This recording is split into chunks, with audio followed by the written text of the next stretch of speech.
Welcome to the Christian Campfire Conversations podcast, where we have real conversations about real topics. Our goal is to educate believers in order to fulfill the Great Commission. So without further ado, let's get on to the podcast. What is going on, my basic family, my brothers and sisters in Christ? We are here with another episode of Christian Campfire Conversations, and I'm joined by my co-host, Keegan Lowen, and then we are joined by Pastor Tim Erickson, our pastor growing up. Tim, what's going on? Hey, glad to be here with you guys. I appreciate the invitation. Well, no problem at all. Joined by my co-host, Max Moore. Yes, Max, I'll let you do the intro. Yeah, so Tim is the pastor of Morningside Community Church, the church that Keegan and I have both attended for a number of years now. Me going on, 15 years. I'm at like 10-ish. Yeah. So it's been a while, and Tim, for my personal life, Tim has been an instrumental part in my own journey, wanting to go into the ministry, and so I'm very, very thankful for him in that, and so yeah. I've pulled the wool over your eyes pretty effectively there. or twisted your arm behind your back pretty well. Yeah, that sounds about right. That sounds about what it's been like. Is that how you're supposed to be convinced to get into ministry, is by twisting their arm or something like that? Convincing them it's like it's gonna be a tough life, but it's worth it. Yes. So, do you have anything else to say about Tim? No. On air? I mean, on air, no. Off air, hey now. we'll exchange our words. Nope. Yeah, like Max said, I've been going to Morningside for about 10 years, and really enjoyed my experience, and that's why I left. Yeah. You had to go find some real preaching. Yes. Yes, go ahead. So Tim has been my mentor going on, has it been my whole high school years? Has it been going on 4 years? I guess so, yeah. Going on 4 years now, and you're planning to get your doctorate in apologetics, right? Right. Is that correct? Yeah, I'm working my way through that program right now, and probably about 2 school years away from having that wrapped up. So Gotcha. Just kind of taking it slow. Yeah, no, we're not talking about apologetics today. We're actually going to be talking about mentorship. And since Tim is my mentor, I kind of wanted to explain the importance to the younger generation of having, like, why is having a mentor important? Well, I think it's part of humility to acknowledge that you don't know everything. Yeah. I mean, that's true for everybody at every age, but there's a special importance for younger people, I think, to come to that realization, come to that acknowledgement, realize, hey, I really could benefit from somebody else pouring into my life. You know, somebody sharing their life experiences with me, sharing what they've learned from the Word, sharing from their relationship with the Lord. And there's also that real aspect of coaching too, you know, where anyone who's ever played a sport understands the value of having someone else watch you and observe you and be able to say, hey, you know, you could stand to make some improvements here. You could stand to make some adjustments right here. There are some things you could iron out. That's just such a helpful thing for us, whether you're talking about trying to grow in a sport or just grow in life. Having someone who can kind of serve as a coach for you, just a tremendously valuable thing. Yeah, no, I think I've experienced that. Like, I think you've done a good job with that. Just in one example of, like, my preaching, and you know, whenever I get done with the sermon, you're like, okay, you did this really well, and then this, you know, you could improve on this. And usually it's not like, you know, like heresy or something like that, but Not usually. But, you know, and that's the one thing that I've really, really appreciated is that constructive criticism that a mentor of someone who's lived life longer can give. Yeah. You know? It's that and as goes with a lot of other things, the first step is usually the hardest. Going out and trying to find somebody that you're going to trust to tell all these things. Number one, that they're not going to tell anybody, and number two, that they're not going to be judgmental towards you about those things. More often than not, the case is that neither of those things are going to happen, but they are real worries, and they do happen. I think that's probably one of the stumbling blocks for why people choose not to go that route. And another thing is, for some people, they're not in that point in their spiritual walk to be that open and want to improve that badly. That's another real thing. But can you just talk about a little bit how to take those first steps, who to know to trust, and what we need to be sharing with this person or group of people, however that looks?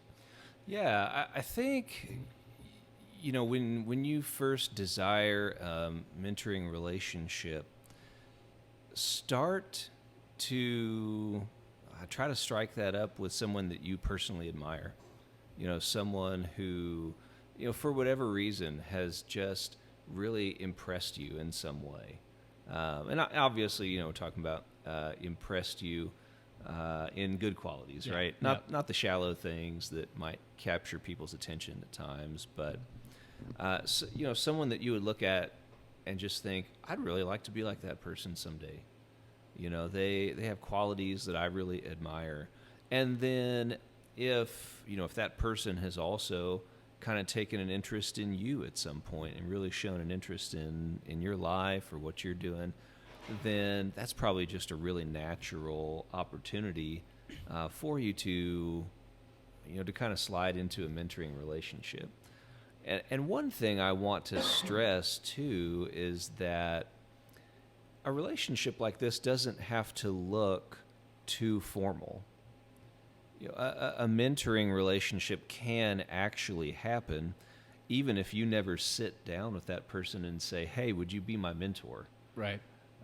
Sometimes the best relationships probably happen just very organically, where you don't even have to really have that conversation of saying, hey, would you mentor me? Right. Because it just sort of starts happening, as you open up to that person, and as they start to notice that you're open to receiving that kind of ministry in their lives. Because the kind of mentor you want will be the person who's already looking to mentor other people. That person is going to be really the kind of person who is going to be ready to go, really interested in investing in your life. Yeah. And a lot of the times we focus on the, I don't know if this is the right word, mentee. Is that a word? Like you talk about mentor and then mentee. It might as well be. It might as well. I just made it one. Right? Yeah, it needs to be. I've seen a lot worse words added to the dictionary, so might as well. But a lot of mentorship focuses on the mentee. Like, are they allowing themselves to be mentored? But what kind of responsibility is that to be someone considered a mentor? Like, and when do you know that you're ready to do that for somebody? Because I'm sure that can be a daunting experience. It can, and there's really a lot of humility required from that person as well, because what you have to realize is that even though you are not yet perfect yourself, you still can take what the Lord has taught you. You can still minister from whatever degree of maturity God has allowed you to achieve thus far in your life. And so you have to realize that, okay, I need to grow too, but as part of that process, God wants me to grow as I'm trying to help somebody else grow as well.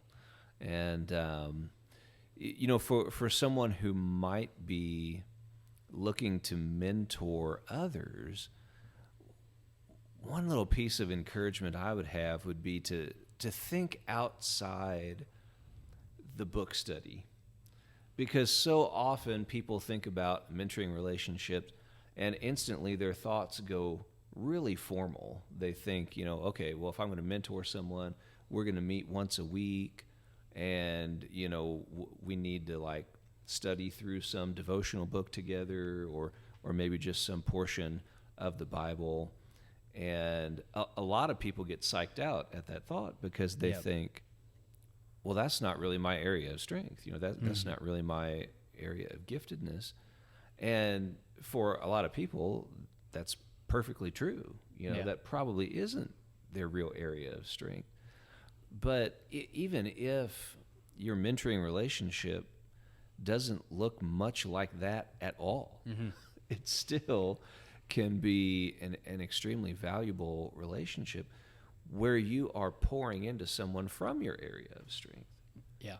So I mean, maybe if your area of strength isn't Bible knowledge, maybe it's not theological knowledge, but maybe you are great at hospitality or whatever your spiritual gift might be.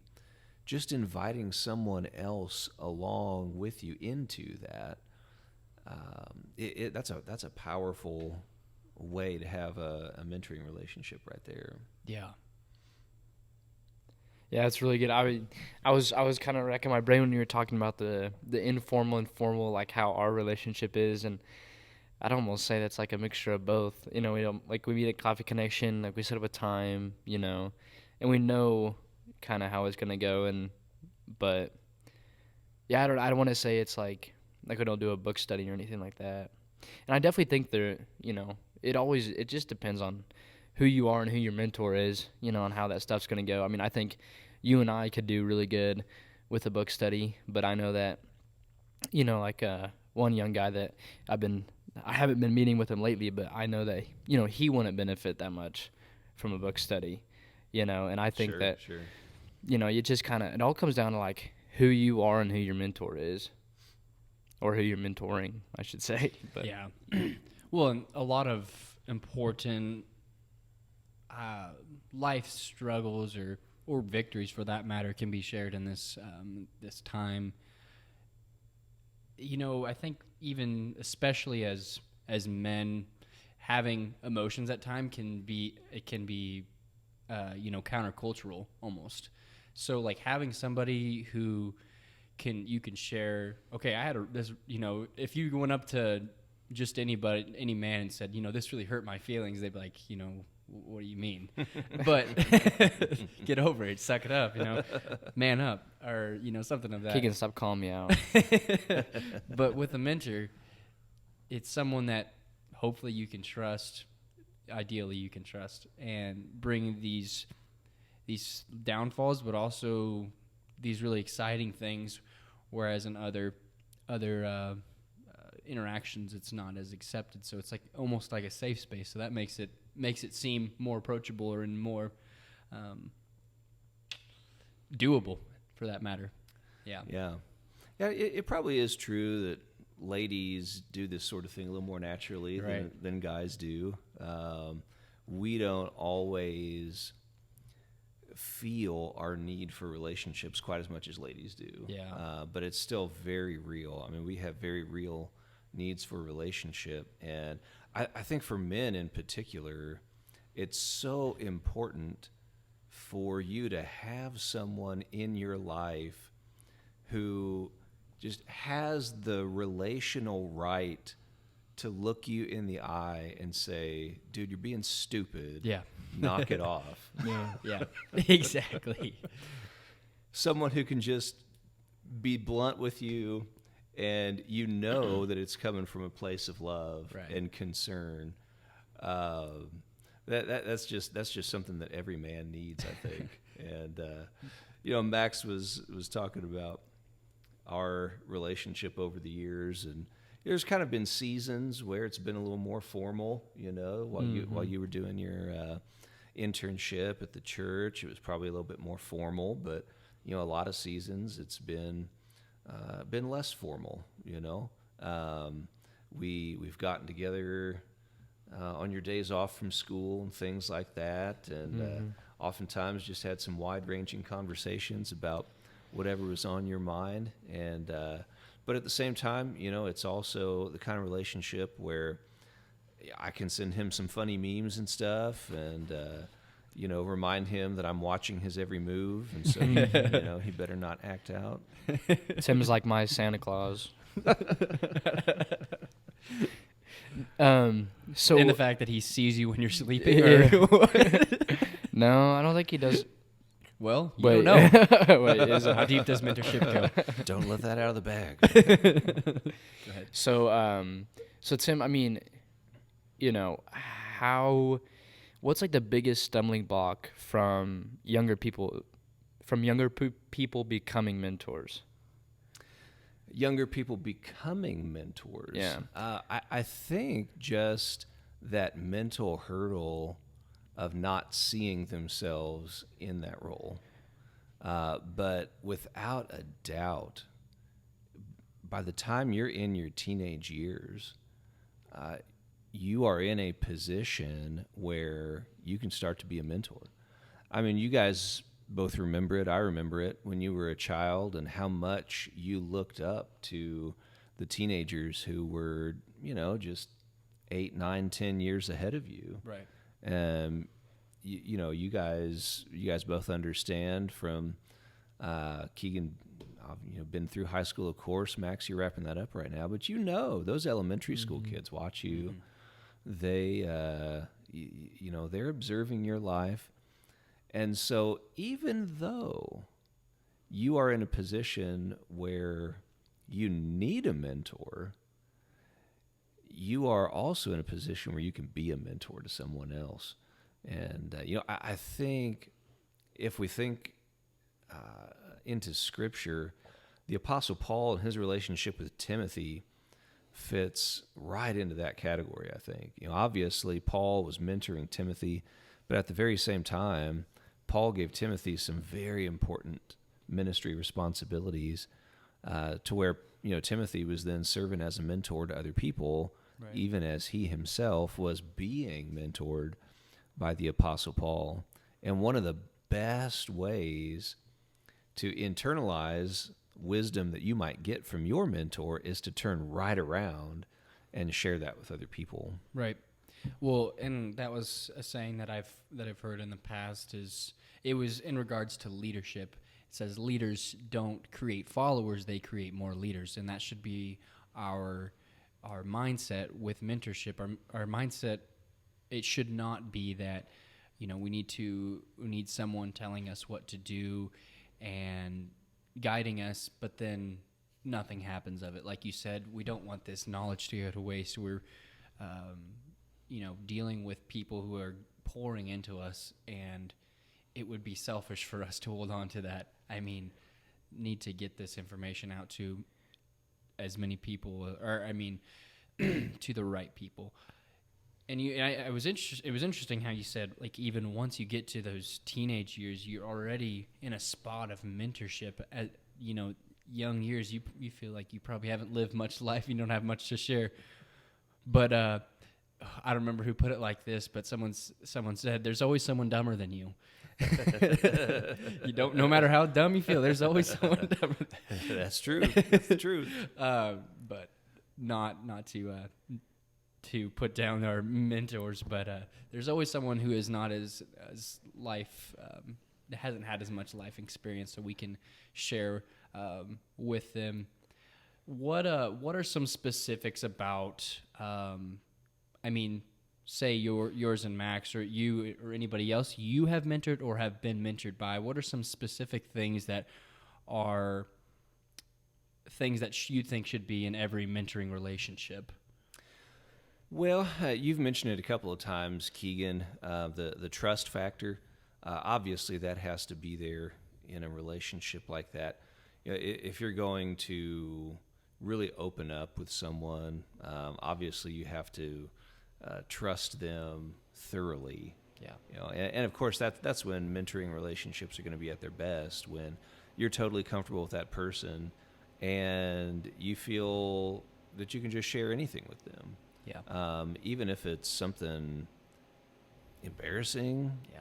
even if it's something painful, but you still feel like you can share with this person and they're going to react in an appropriate way. Obviously, time is a factor in there as well. Unfortunately, that's one factor that leads a lot of people to either shrug off their own need to have a mentor, or to kind of put aside opportunities where they could be a mentor to someone else. Right. Just the time factor. You do have to make yourself available to another person, and I think when that mentoring relationship is at its best, that's not going to happen just on a regular schedule. You're going to be interacting at all sorts of times and in all sorts of contexts. So the trust factor, the time factor, obviously the maturity factor. Yeah. You're going to want your mentor to be someone who has walked several steps farther than you in the Christian life. Now, that doesn't necessarily mean there's going to be a huge age difference. That doesn't necessarily have to be the case. Although that might be more typical.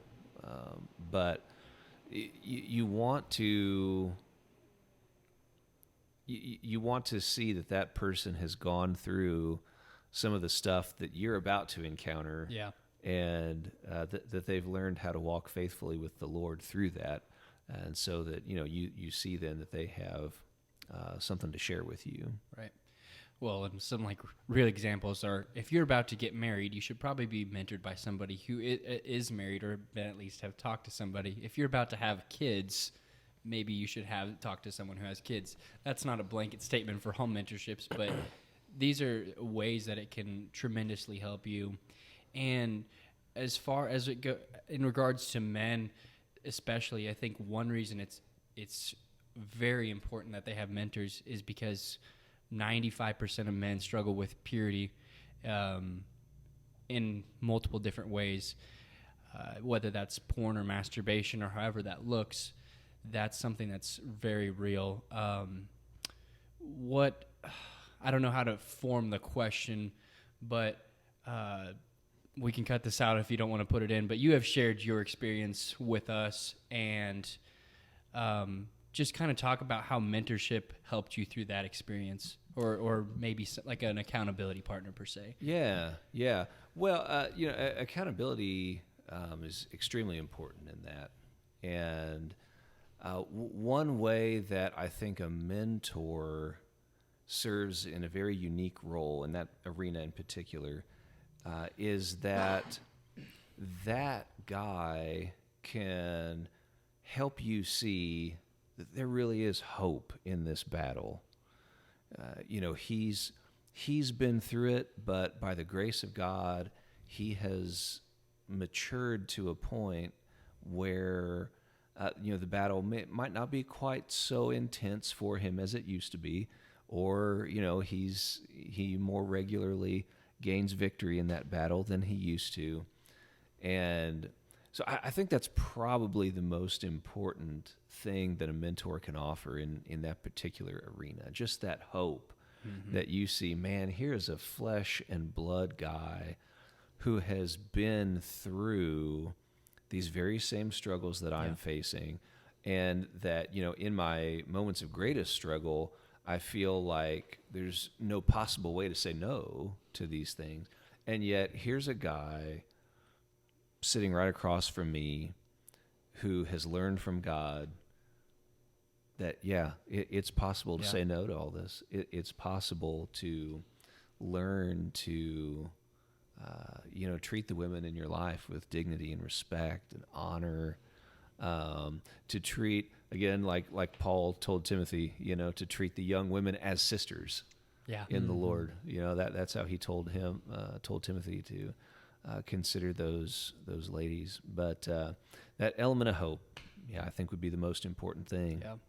So shifting gears a little bit, I just wanted to, one question that popped in my mind was, so I'm a young guy or gal. I want to be mentored. How do I find someone that I can trust? How do I find someone that is more mature, and how do I find like the time to, go? How do I find this mentor, and how do I go about that? Yeah, I think one thing that is necessary, of course, is in some way getting around people who can serve in that role for you. If maybe right now, if you are not regularly interacting with people who are more mature than you in the faith, then you need to look for opportunities or venues where you can do that, where you're going to have the opportunity to kind of get to know those people on a more personal level. And so, just being able to interact with them at first and actually just start to build up kind of a basic level of friendship is going to be really important. And, of course, you can always seek out spiritual leaders in your life. The pastor at your church, the elders, volunteers who are leading other groups are supposed to be people who are wide open to mentoring relationships. They're supposed to have their eyes open for that. And so, approaching them and expressing your interest can be extremely helpful. And, that might lead to a situation where, if they don't see themselves as the best fit to serve as your mentor, they might know somebody who would be, though. They can establish a connection for you and help you in that way. That's, if I can make one comment here about church life and how things are often done these days. That's one drawback that comes up when teenagers are regularly removed from the rest of the congregation. If there are almost no times where the teens are together with the rest of the congregation, well, how are they going to get to know the people who are older than them? It deprives them of an opportunity to rub shoulders with the people who are older than them. And so, while it's definitely important for teens to have some time where maybe they're congregating in the youth group or something like that, so they can talk about and receive some teaching on things that are really relevant to them at that stage of life. There also need to be times and opportunities where they're interacting with adults. Yeah. And that way, then hopefully some of those relationships are going to come up rather naturally. Yeah, that was, one of many things that my parents did well was they, at carry-in or potluck, whatever you call it, they made me go sit with adults instead of my friends for like a couple of years in there. And I was always like, when I was in that stage, I was always like griping at them because I was like, man, I want to go sit by my friends and, go talk with them. But it was like, no, you need to go sit by older people. And I'm like super thankful for that, because I see some other, people my age that may struggle just talking to adults in general. And then, also getting to know some of those adults in the congregation, that can, give me advice or that I know better because of that, Yeah. It's uncanny, but that's actually one of the biggest indicators of whether a Christian student is going to continue attending church after they graduate from high school, is if they have already learned how to relate to adult Christians. If they somehow have not gotten comfortable in that space yet, that's a big indicator that that student might not end up sticking out with church. Yeah, it's interesting. Yeah, and I think a lot of kids will have a negative association with adults because of their bad experiences with whether it's their parents or their teachers, or somebody else that's influential in their life. And so naturally, they group all of that into one, group of people that I don't want to talk to. And similar to what Max said, I don't know if I was so much forced, but I actually chose to talk to adults because they were way more interesting to me than kids. And was able to have those maybe at times too complex of conversations with people that were older than me. However, this did force me to learn mostly good things. But yeah, and back to what you were saying earlier about a mentorship not having to be so formal. One thing that scares people a lot about mentorship is, I'm not going to, how am I going to set up a meeting and share all these things about my life in the first time? It's like, well, why would you treat this any differently than any other friendship, how you build other friendships? You don't tell them everything on the first date because you want them back for a second. Yeah. And you kind of feel out this person to see where they're at spiritually, how much they can be trusted. And once those questions are answered, then it's on you to start opening up. But that is one thing that I've really heard from people who are resisting mentorship and counsel from someone older, but it's something that's so valuable. And I really believe that's how the church continues to grow. With no mentorship, there's less young people coming to church, and eventually the young people become old naturally. So this just making me think, how close is mentorship and discipling? Is that, are they almost interchangeable? I think they really are, yeah. I think you could treat those terms as just synonyms, really. Yeah. Where you're talking about the same kind of thing. Probably the one difference would be mentorship would be the term that our culture would use more broadly for any sort of relationship where you're kind of learning a skill from somebody, or just sort of learning basic life lessons from them, where discipleship definitely comes up more often just in a religious context, where there's that religious element to the relationship. And I'm glad you mentioned that, Max, because obviously as Christians, a mentoring relationship is supposed to have that spiritual component to it. Even again, if it's not sitting down and doing a formal Bible study with someone, nevertheless, that relationship should incorporate things like praying together, talking about, even about, like you mentioned earlier, Keegan, maybe the temptations that you're facing and how to battle those. Or even if you just share with each other about, hey, here's what I've been learning in my personal devotions lately. Yeah. There does need to be that spiritual element to it, because that's really like you mentioned, Keegan. That's what the body of Christ needs, and I think, of course, as well, that's what Christ desires to see from us. Yeah, I think he commanded it to us, Sure, yeah.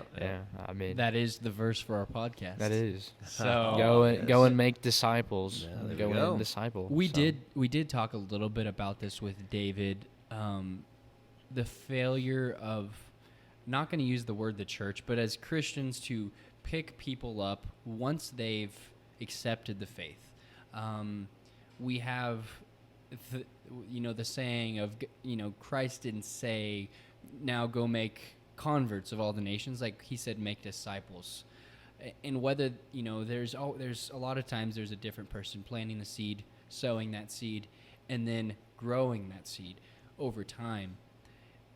How do we recognize these situations where somebody has accepted the faith and take that initiative and now go out and mentor this person so they can grow in the faith, creating more mentors? Yeah, I think one thing that's required is for lots of people within the church to be open to serving as a mentor for someone else. Yeah. It is very easy for people to look at that and say, well, that's the pastor's job. Right. You know, The pastor can't talk to everybody. Right. Yeah. I mean, man, as much as I might like to do it, I certainly cannot have a close mentoring relationship with everyone. Yeah. It's just not possible. And so it's necessary for other people in the congregation to view that as something that they can actually accomplish, and where they can actually pitch in and help. And that's one reason why I do like to emphasize with people that, look, this doesn't have to be a formal kind of thing. Right. You know, I think of a guy in our congregation who was a very successful mentor for a young man who grew up in our congregation a little while back. And, you know, this young man was growing up in a broken home and, really didn't have much of a father figure in his life. There's a lot of turmoil at home.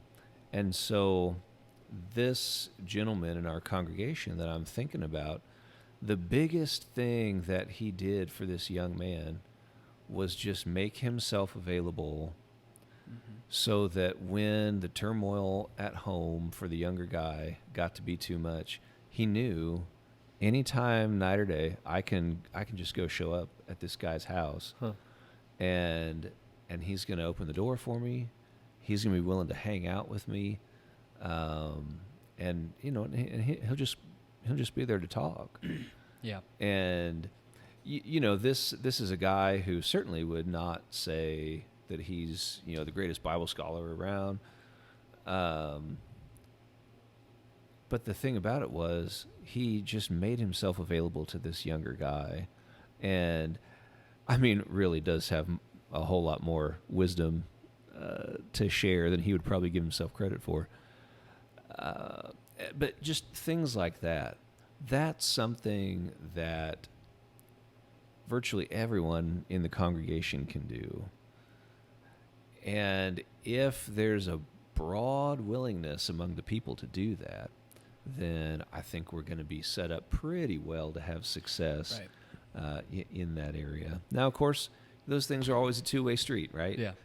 People do have to open themselves up to people discipling them, mentoring them, and sometimes, try as we might, people aren't open to that for whatever reason. But if they see a wide range of people involved in that kind of thing, then more likely than not, they can probably spot someone, or someone might be already on the lookout for them, and a relationship like that can get established.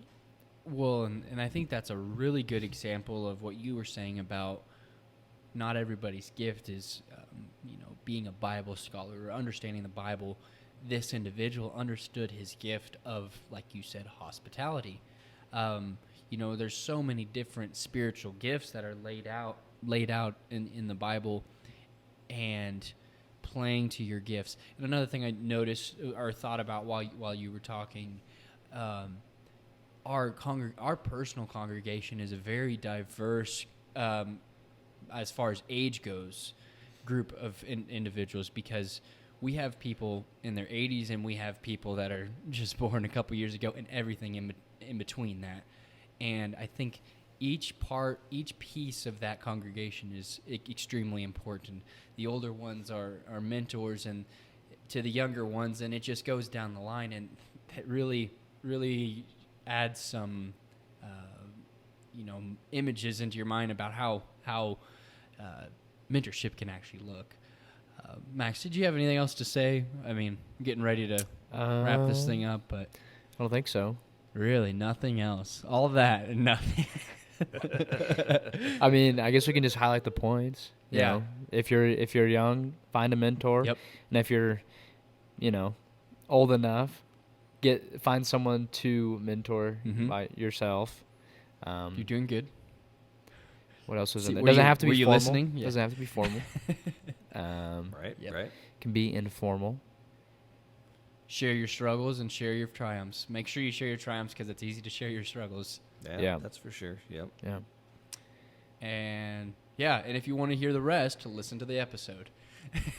Yep. But thank you for joining us today, Tim. It was a pleasure. I'm sure we'll get to see you in church in the next couple weeks. So That's right. Absolutely. Yeah. Awesome. Well, thank you for joining us today. Peace out, Basic Family.